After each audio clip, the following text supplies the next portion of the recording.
Is the Minecraft build overpowered? So grab your diamond pickaxe, craft your torches, and put on your favorite Minecraft parody song while we make this Minecraft build. Open up the potions. Pop.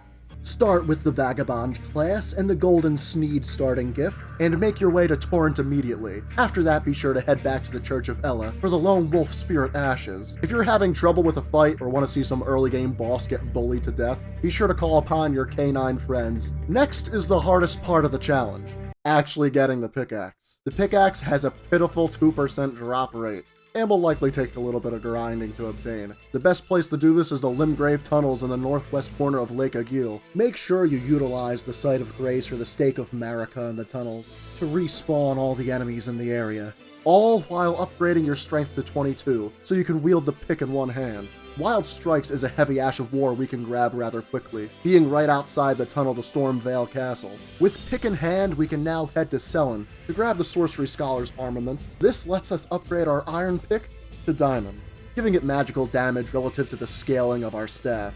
As for a staff, we can go with the Astrologer Staff at the Southern Liurnia Merchant, or the Meteorite Staff in Caelid. Finally, we can grab that Beast Repellent Torch from the Isolated Merchant in Grail's Dragon Barrow. Any torch will do, really. I just really like the color and strength scaling of this one right here. Early game, you want to get to 22 strength first, then 20 vigor, 19 endurance to carry everything, and 18 intelligence to turn our pickaxe diamond. After that, in the mid-game, you should push vigor to 40 and strength to 54, so you can two-hand and reach that 80 soft cap. After this, you can push your vigor to 60, but I stayed at 40 for the rest of the run myself.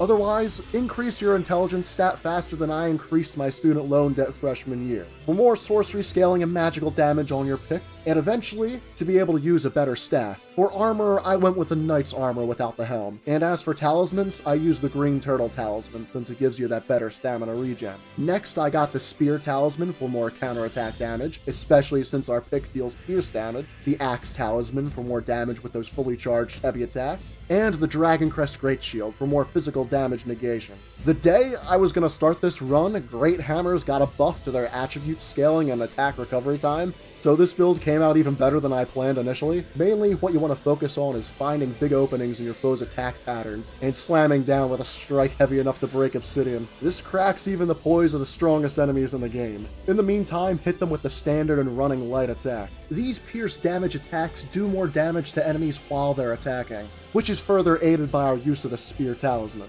This build was able to absolutely shred through the game so hard, it's now my second favorite build behind the Lightning Zweihander. I was even able to handily beat the final boss without taking a single hit during the fight. If you want to watch the entirety of that fight, I'll have a link to it down below.